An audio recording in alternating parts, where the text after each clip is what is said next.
All right. All right. Good afternoon, and welcome to the last class of How to Start a Startup. So this is a little bit different than every other class. Every other class has been things that you should be thinking about in general at the beginning of a startup. And today, we're going to talk about things that you don't have to think about for a while. In fact, you shouldn't. But since I'm not going to get to talk to most of you, again, before you get to sort of post-product market fit stage, I wanted to just give you the list of things that you need to think about as your startup scales, and the list of the things that usually founders fail to make the transition on. So these are the topics we're going to talk about. But again, all of these things are things that are not writing code or talking to users, which means, with a few exceptions that I'll try to note, you can ignore them until after you have product market fit. Most of these things for most companies become important between months 12 and 24. But it's really more about stage than anything else. These are things that usually hit around 25 people and definitely post-product market fit. So just write these down somewhere and look back at them when you get there. So the first area we're going to talk about is management. At the beginning of a company, there is no management. And this actually works really well. Before 20 or 25 employees, most companies are structured with everyone reporting to the founder. It's totally flat. And that's really good, and that's what you want. And at that stage, that is the optimal way that's the optimal structure for productivity. But the thing that tricks people is that when lack of structure fails, it fails all at once. And so what works totally fine at 20 employees is from 0 to 20 employees is disastrous at 30. And so you want to be aware that this transition will happen. And you don't actually need to make the structure complicated. In fact, you shouldn't. All you need is for every employee to know who their manager is, and there should be exactly one, and every manager should know who their direct reports are. You want to ideally cluster people in teams that make sense, of course, but the most important thing is that there's just clear reporting structure, and that everyone knows what it is. And if you want to make changes to it, people understand how to make changes or to hire someone.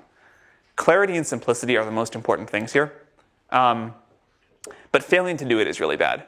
So because it works in the early days to have no structure at all, and because it sort of feels cool to have no structure, many companies are like, we're going to try this crazy new management theory and have no structure. What you want to do is innovate on your product and your business model. Management structure is not where I would recommend trying to innovate. So don't make the mistake of having nothing, but don't make the other mistake of having something super complicated. A lot of people fall into this trap where they think it's like, people feel cool if they're someone's manager, and if they're just an employee, they don't feel cool.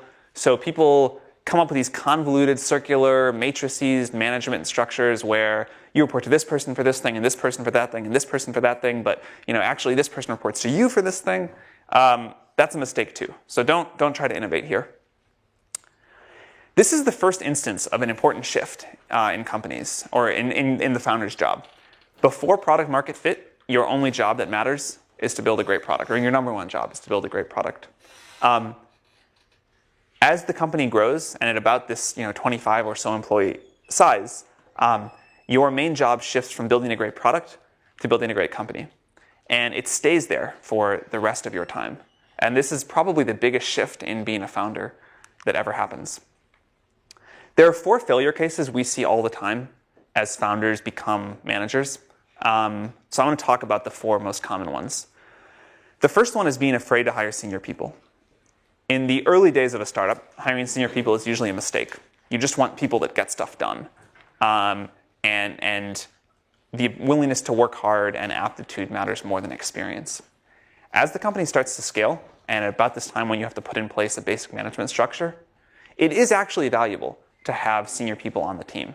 Executives that have built companies before. And almost all founders, after the first time they hire a really great executive, and that executive takes over big pieces of the business and just makes them happen, the founder says, wow, I wish I had done that earlier.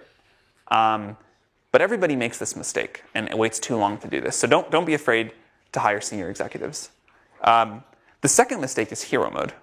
So I will use the example of, say, someone that runs a customer service team. Someone runs the customer service team. They want to lead by example. This starts from a good place. It's the extreme of leading by example. It's saying, you know what? I want my team to work really hard, rather than tell them to work hard, I'm going to set an example and I'm going to work 18 hours a day. And I'm going to show people how to get a lot of tickets done. But then the company starts growing. Also, they have the normal discomfort of assigning a lot of work to other people. So the company starts growing and the ticket volume keeps going up. And now they have to do like 19 hours a day and then 20 hours a day, and it's just obviously not working. But they won't stop and hire people because they're like, if I stop even for one day, we're going to get behind on tickets. The only way to get out of hero mode in this case is to say, you know what, we're going to get behind on tickets for 2 or 3 weeks because I'm going to go off and I'm going to hire 3 more support team members. And I've calculated based off of our growth rate that this is going to last this long. And next time, I'm not going to make the same mistake. I'll get ahead of it and hire again. But you actually have to make a trade-off. You actually have to say, you know what, I need to hire more people, and we're going to get behind on other stuff. That is the right answer. The wrong answer is to stay in hero mode until you burn out, which is what most people do. Third mistake, bad delegation. Most founders have not managed people before, and they certainly haven't managed managers. And so the way that the bad way you delegate is you say, hey, employee, we need to do this big thing. You go off and research it. Come back to me with all the data and the trade-offs. I'll make a decision and tell it to you, and then you'll go off and implement it. That's how most founders delegate. And that does not make people feel good, and it certainly doesn't scale.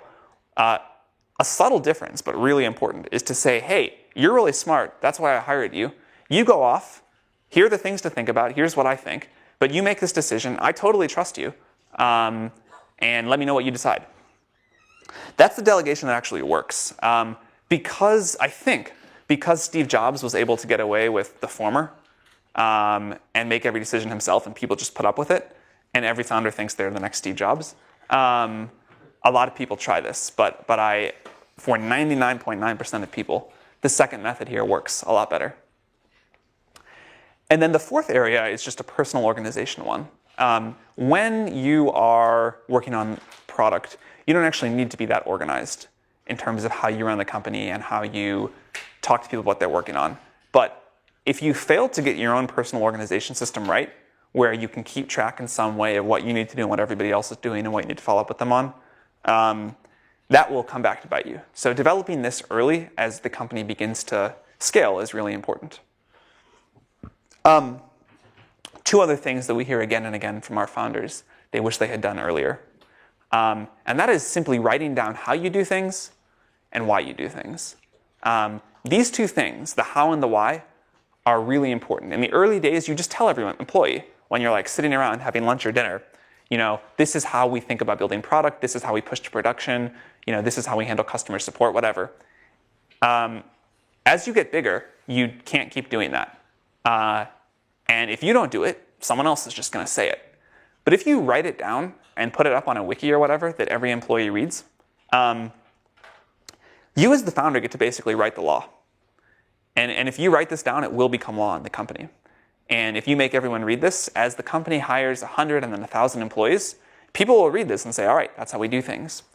If you don't do it, it'll be like random oral tradition of whatever the hiring manager or their best friend that they make at their first week at the company tells them.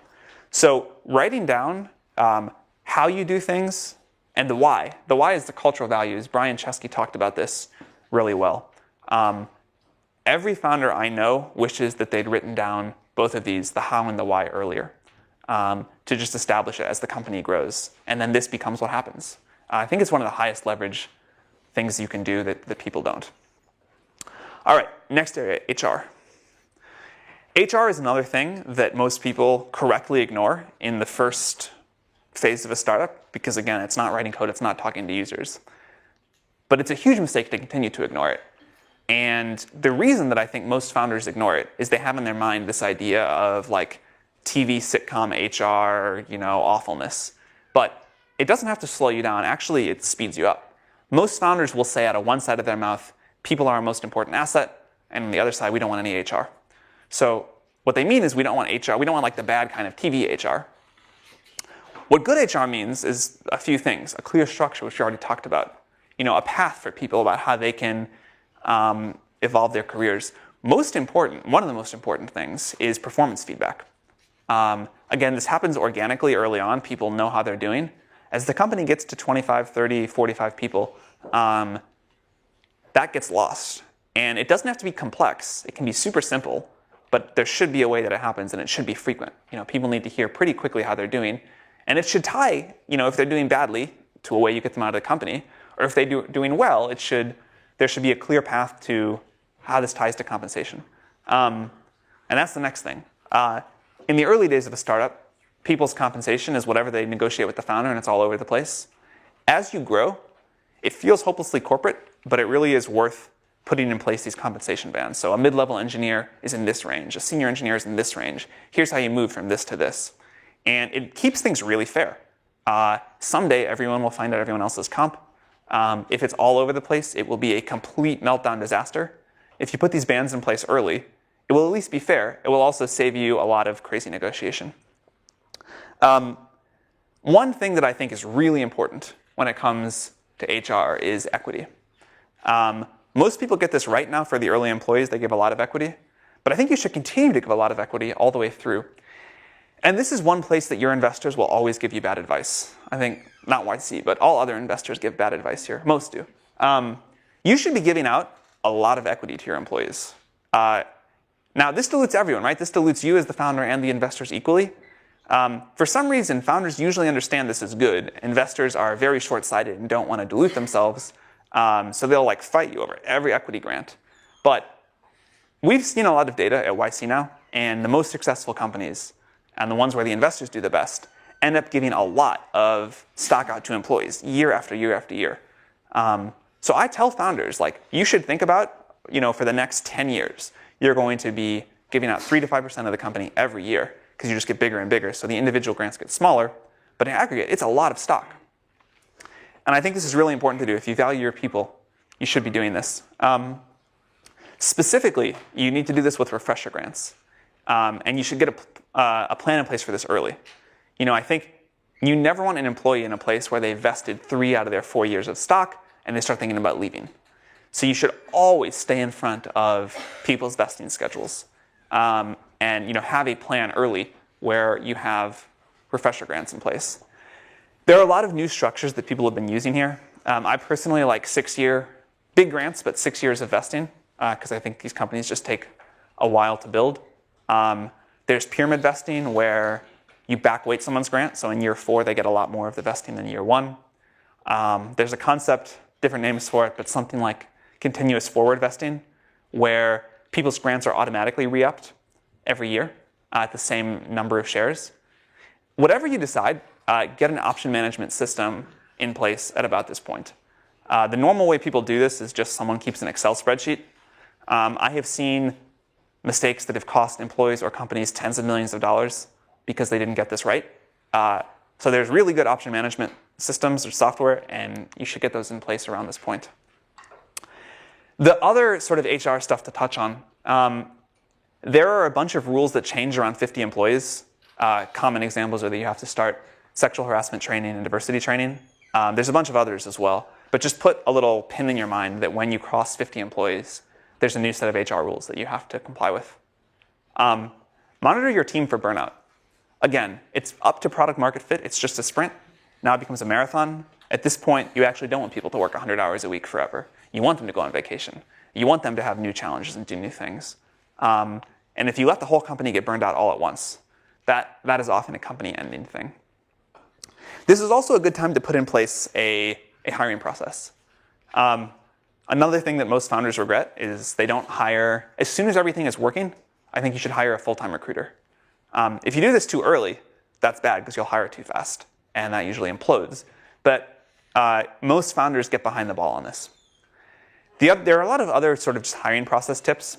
For example, I think most companies, even until they get up to, say, 300 or 400 employees, should announce every offer on some internal mailing list or something before they make it. Because half the time you do that, someone in the company will know something good or bad about that employee. And the companies that I know that have instituted this have been really happy. Also a good time to have a program in place to ramp up employees. So when someone starts, what does their first week look like? How do they get spun up? How do they learn everything they need to learn? Are they going to have a buddy that's going to think through them? That's going to help them think through kind of everything about the company. Here is one that you actually do need to think about before the 12 to 24 month mark, which is diversity on the team. The most common place this comes up, honestly, is people that hire, all guys on their engineering team for the first 15 or 20 people. And at that point, you get a culture in place that sort of takes on a life of its own. And most founders that I've spoken to that have made this mistake regret it, and they wished they had hired some diversity of perspective on the team earlier on. Engineering teams are not the only place where it comes up, but that's where you see it the most often. And if you get this right early, you'll be able to grow the team much more quickly over the long term. The other thing to think about is what happens to your early employees. So a common situation that happens is the company evolves past the early employees.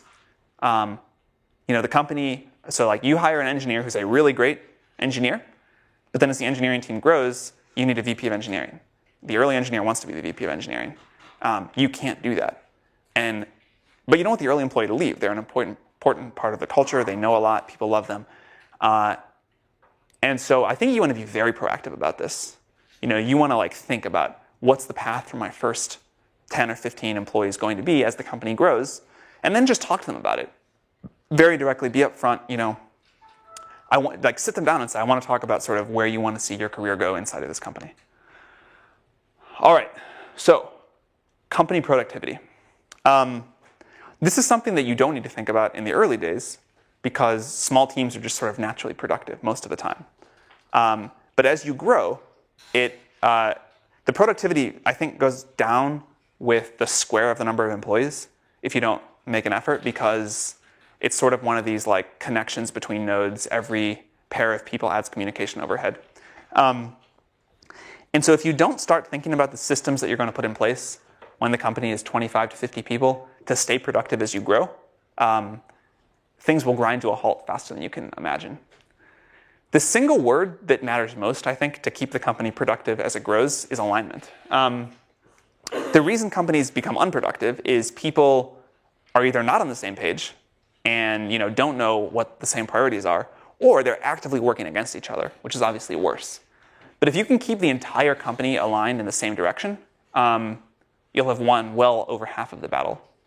And the way to start with this is just a very clear roadmap and goals. Everyone in the company should know what the roadmap for the next 3 or 6 months or a year, depending on where the company is in its life cycle, looks like.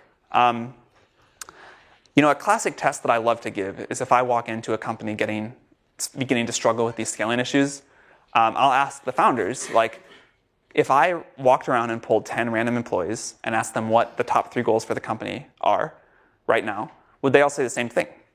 And 100% of the time, the founder says, yes, of course they would. And then I go do it, and 100% of the time, no 2 employees even say the same top 3 goals in order.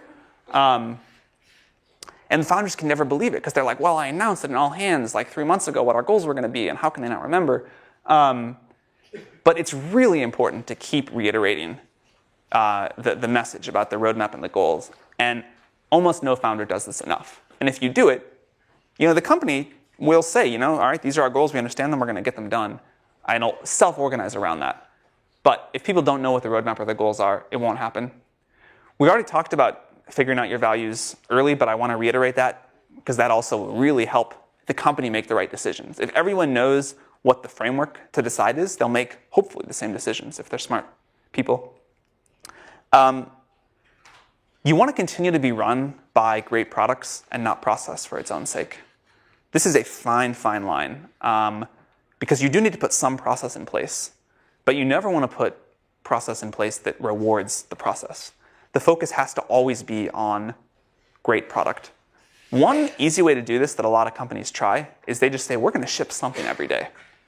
And if you do that, there's at least a continued focus on delivery. And then transparency and rhythm in how you communicate are really important. Most founders wait way too long on these, but having a management meeting every week of just the people that report directly to the founder, the CEO, critical. All hands meetings, not quite sure how often is optimal for those. At least once a month, where you go through the results and the roadmap with the entire company, really important.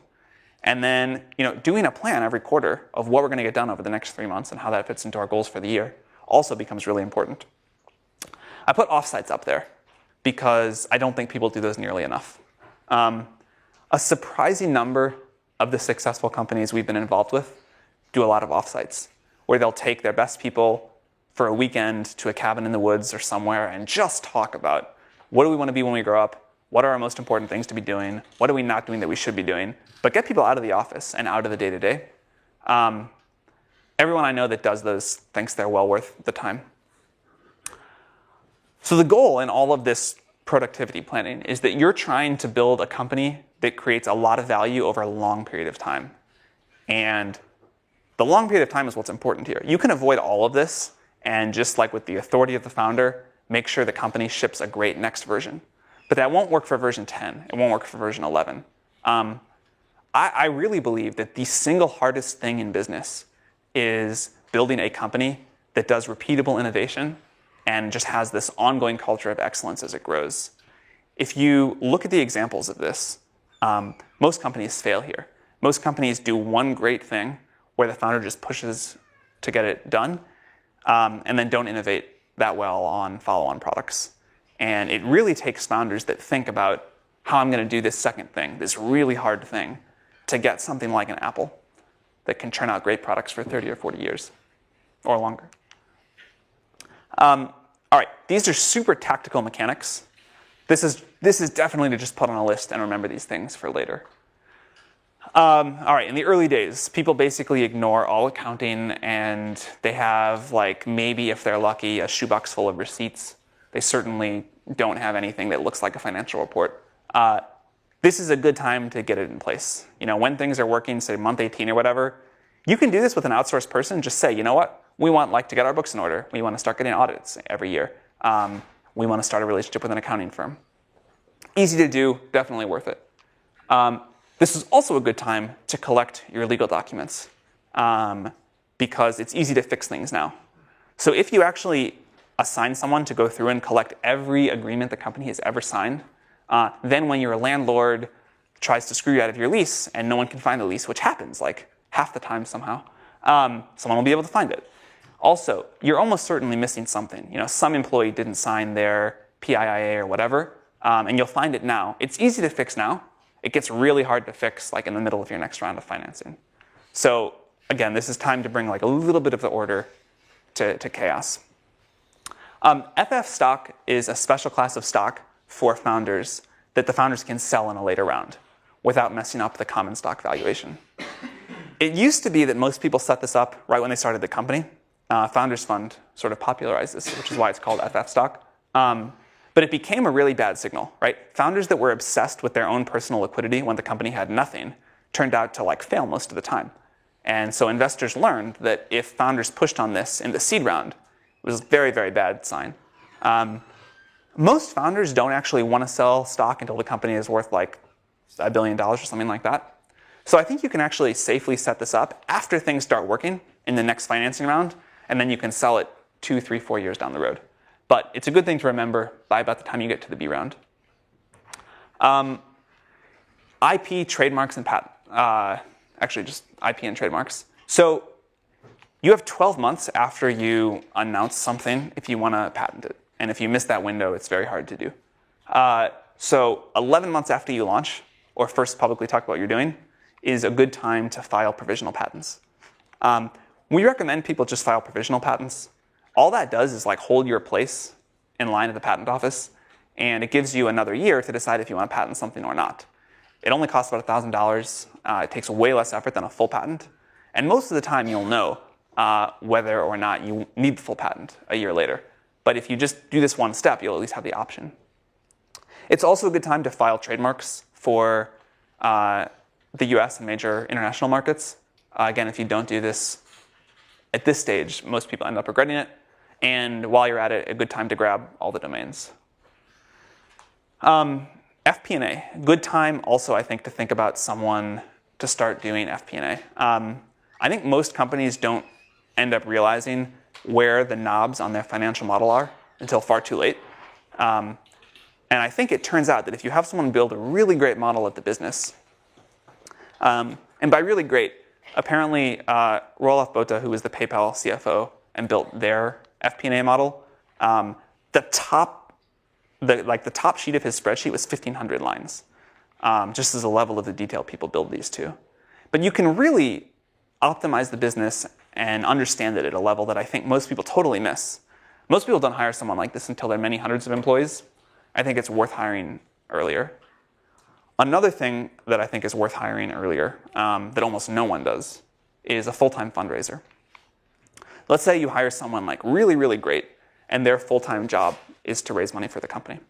You hire them after your B round, and you say, you know what, by the time we raise our C round, we want the valuation to be double what it would have been otherwise. You almost certainly get better results than if you hire an investment banker or someone else, if it's just someone internal to the company, and you end up paying way less money and take like literally half the dilution. So I think this is one of these like slightly non-obvious optimizations that people just fail to make. Tax structuring. So this is another thing. Once things are working, it would be worth you spending a little bit of time thinking about how you set up the tax structure for the company.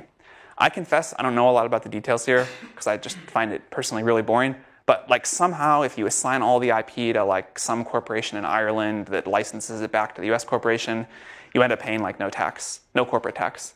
But I know you can only do that like relatively early on. And this ends up being a huge issue for companies that don't do it, that compete with companies that do it, once they're big public companies. So that's worth doing. A lot of people throughout the class have talked about your own psychology as a founder. Here's what they haven't said. It gets worse, not better. As the company grows, you continue to oscillate. The highs are better, but the lows keep getting worse. And you really want to think about this early on and just be aware that this is going to happen. And try to manage your own psychology through the expanding swings that it's going to go through. Another thing that happens as you begin to be successful, as you go from being someone that most people rooted for, kind of the underdog, to someone that a lot of people start hating on. And you see this first in internet commenters who will be like, I can't believe this shitty company raised money, it fucking sucks, like awful. And it only bothers you a little bit, but then like journalists that you kind of care about start writing this, and it just goes on and on. This also will go on and on as you get more and more successful. And you just have to make peace with this early. But if you don't, it will bother you all the way through. This is also a good time to start thinking about how long of a journey this is going to be. Very few founders think long term. Most founders think kind of a year in advance, and they think that, you know what, in 3 years I'm going to sell my company, and either I'm going to become a VC or sit on the beach or something. Because so few people make an actual long-term commitment to what they're building, the ones that do have a huge advantage. They're in a very rarefied class. And so this is a good time to like sit around with your co-founders and decide, you know what, we're going to work on this for a very long time. And we're going to build a strategy that assumes that we're going to be doing this for the next 10 years. Just thinking that way alone, I think is probably a very high leverage thing you can do for success. Take vacation. Another common thing that we see is founders will run their business for 3 or 4 years without ever taking more than a day of vacation. And that works for like a year or 2 years or something like that. It really leads to nasty burnout if you don't do it. Losing focus is another way that founders get off track. I actually think this is a symptom of burnout. When you get really burned out on running the business, you want to do easier things or sort of more gratifying things. You want to go to conferences and have people tell you how great you are. You want to do all these things that are not actually building the business. And the most common post-YC failure case for the companies we fund is that they're incredibly focused during YC on their company, and then after they start doing a lot of other things. They advise companies, they go to conferences, whatever. Focus is what made you successful in the first place. There are a lot of reasons people lose focus, but fight against that really, really hard. This is the special case of focus. As you start to do well, you will start to get a bunch of potential acquirers sniffing around.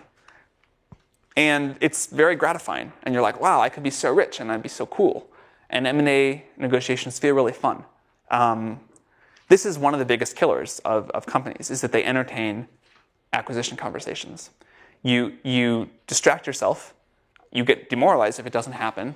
If an offer does come in and it's really low, you've already like mentally thought that you're done, and so you take the offer. As a general rule, don't start any acquisition conversation unless you're willing to sell for a pretty low number. Don't ever just check it, hoping that you're going to have the one miracle high offer. If that's going to happen, you'll know, because they'll just make you a big offer before you even meet them. But this is a big company killer. And then, just as a reminder to everybody, the thing that kills startups at some level is the founders giving up. So sometimes you should quit, but if you mismanage your own psychology and you quit when you shouldn't, that is what kills companies. I mean, that is the sort of final cause of death for most of these startups. And so if you can manage your own psychology in a way that you don't quit, and don't get to a place where you need to quit or give up on the startup, you'll be in a far, far better place. So marketing and PR is something that we tell companies to ignore for a long time. Everyone thinks in the early days that the press is going to be what saves them. We tell them all the time it doesn't work that way. It's definitely true. Press is not what's going to save your startup. But as you start to be successful, this is something that the founders themselves need to spend time on. So once your product is working, switch from not caring about this to caring about it a little bit. And the two most important things for the founders to do, figure out the key messaging yourselves. Never outsource this to your head of marketing or PR firm. Founders have to figure out what the message of the company is going to be. And once you set that, it kind of sticks. Very hard to change this once the press decides how they're going to talk about you. The other thing is getting to know key journalists yourself. PR firms will always try to prevent you from doing this because they need to have a reason to exist. And so they're like, we're going to handle the relationship with the journalist. We'll just bring you in for interviews. No journalist wants to talk to a PR flack, ever. They're so much more happy to just hear from a founder. I think the biggest PR hack you can do is to not hire a PR firm. Just pick 3 or 4 journalists that you develop really close relationships with, that like you, that understand you, that you get. And then you contact them yourself. They will cover every story you ever give them, and they'll actually pay attention and get to know you and care about the company. This is so much better than the normal strategy of having a PR firm blast 200 contacts that never read their emails with every piece of news. So this is something that I think is important to start doing. This is also the time in a company when business development starts to matter. And so in the early days, you can basically ignore anything that would be like doing deals, except maybe fundraising and sales. This is the time when they're important, and everything, or many things that you do, like even fundraising, it falls under the category of doing deals.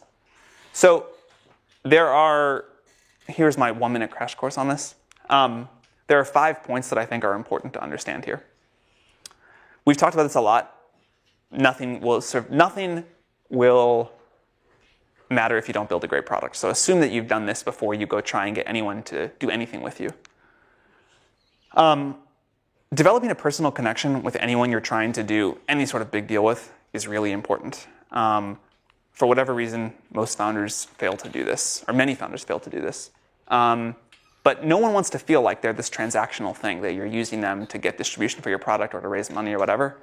And so figuring out some way to actually care about this person and care about what you're doing with them and not view them, you have to, in your own mind, not just view them as this one-off transaction. You have to actually care about them and what they're going to get out of this.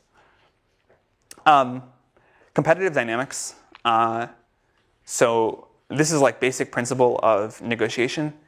Most founders will learn this the first time in fundraising, but it actually matters for everything. The way you get deals done and the way you get good terms is to have a competitive situation. If you don't do this deal with party A, you're going to do it with party B. It's not always an option, but it usually is. And this is like the single thing that makes deals happen and makes deals move. Tyler talked about persistence at the last lecture, so I won't hit on that again too much, other than to say you have to go beyond your comfort point here most of the time as a founder. And then the 5th point is you have to ask for what you want. This is another thing. I still have trouble with this, and certainly most of the founders we do have. If you want something in a deal, just ask for it. Most of the time, you won't get laughed out of the room, and you might get it. But you have to be, like, at some point, you actually have to say, this is what I would like you to do, even if it feels aggressive or an overreach or whatever. So I want to close this part of the talk with an image. One of the Airbnb founders drew this on like a business card or something for another founder that was starting a company, and then I saw it once and took a picture of it because I thought it was such a good summary. And what he had tried to draw here was the Y Combinator process as he remembered it. And I love it because it's like so simple and it looks so doable when it's written on a business card. But you're trying to find product market fit. You're trying to build a product and you're trying to close the gap between those two gears. The only way to do that is to go off and meet the people. You cannot do this without getting really, really close to your users.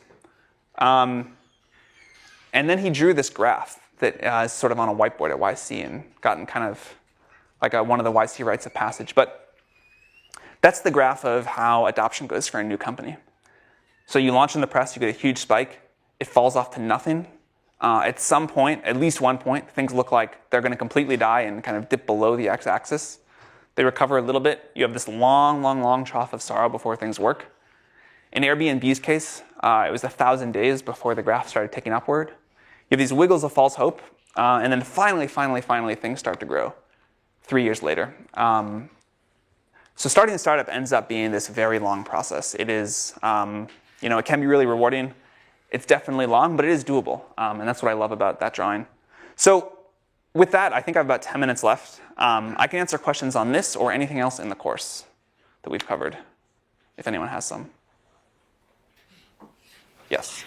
You talked about diversity being important, but an earlier speaker said diversity wasn't important, and you should just hire people that are very much like you and that you can trust and relate to. So here is the question is, how do you square the device of diversity being important with earlier speakers saying you want people that are very similar?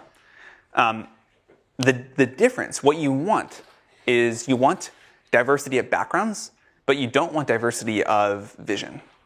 Like where companies get in trouble is when they have people that think very differently about what the company should be doing or don't work well together. You don't want that. You do want to hire people that you know and that you trust and that you can work with. But if everyone on the team comes from exactly the same background, you do end up developing somewhat of a monoculture, which often causes problems down the road. Not always. Some companies have been successful with that. So what we tell people is hire people that you know and that you've worked with before, but try to hire people that are complementary and aligned towards the same goal, not people that are exactly the same, because you just get a better skill set.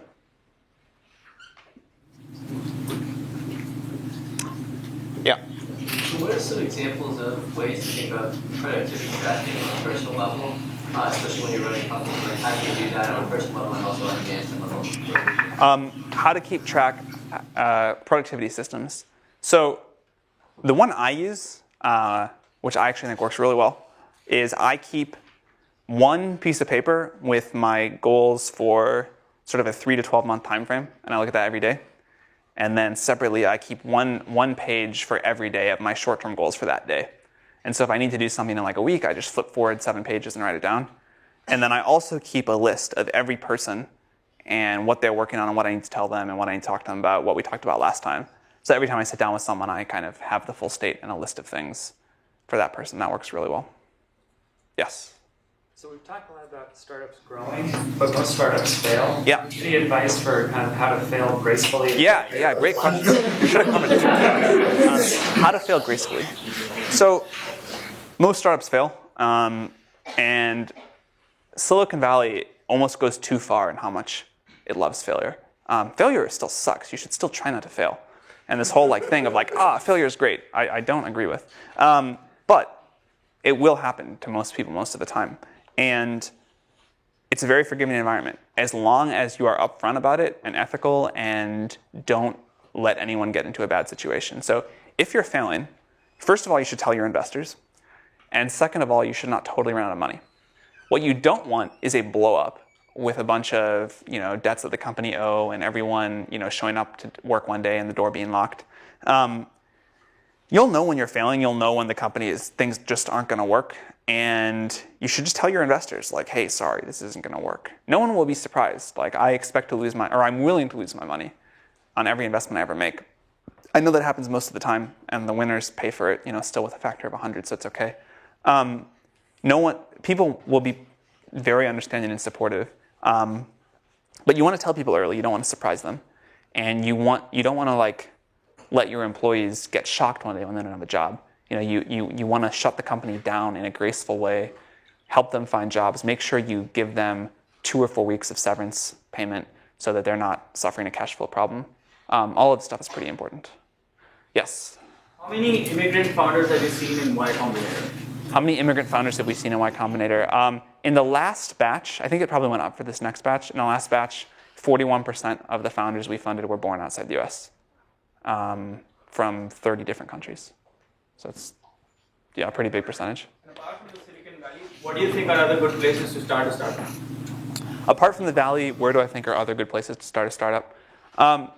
Well, I still think the Valley is the best by a very significant margin, but I think it's finally maybe beginning to weaken a little bit because the costs have just gotten so out of control. To be clear, if I was going to start a company, I still wouldn't think about it. I would still pick Silicon Valley. And I think if you look at the data of companies over the last few years, Valley still wins by a lot. But Seattle, LA, lots of places outside the US, I think all of these make sense.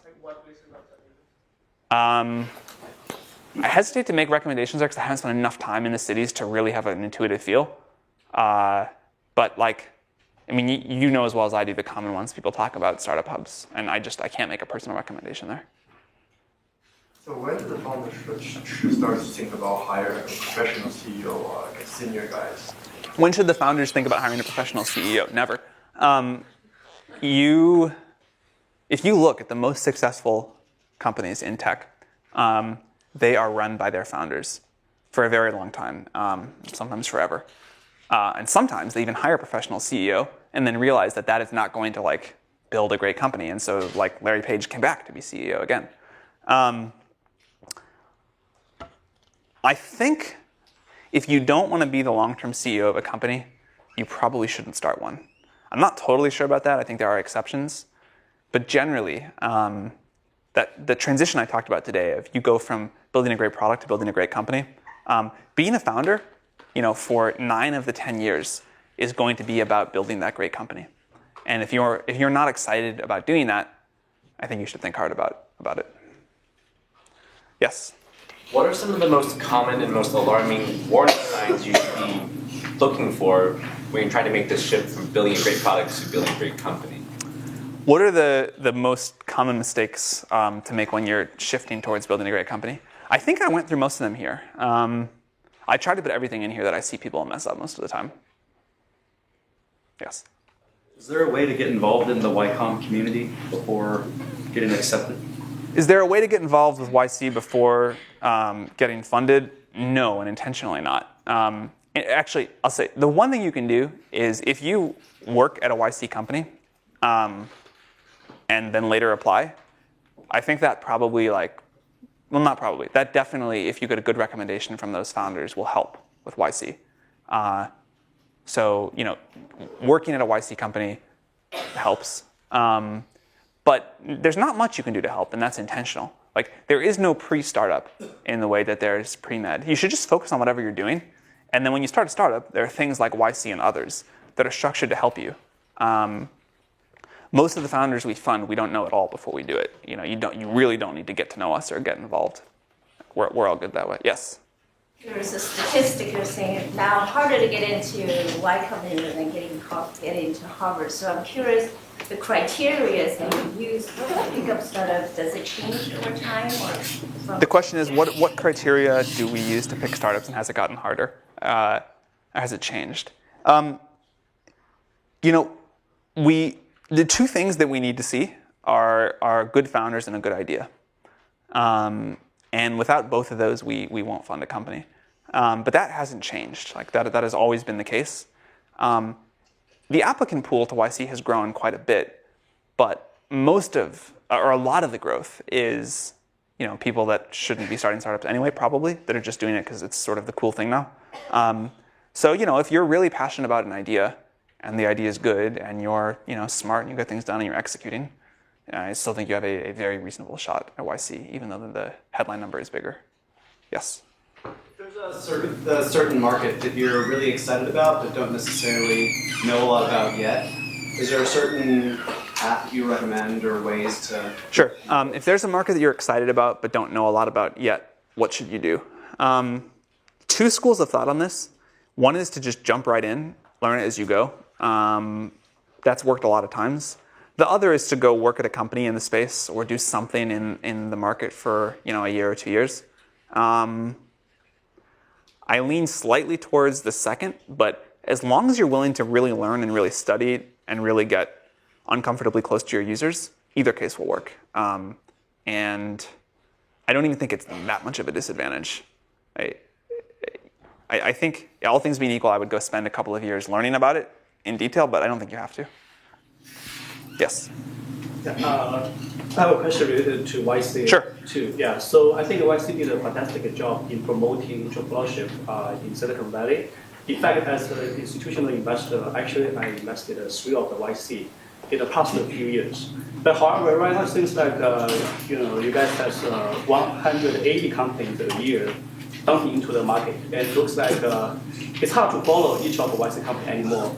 Do you think this will create some, some people will walk away from YC because they cannot follow such a large batch of companies? And usually, in the old days, the company has to be very polished, and the fund has to be think over and over about the idea, and develop tons of VC in some road, and then they got funded.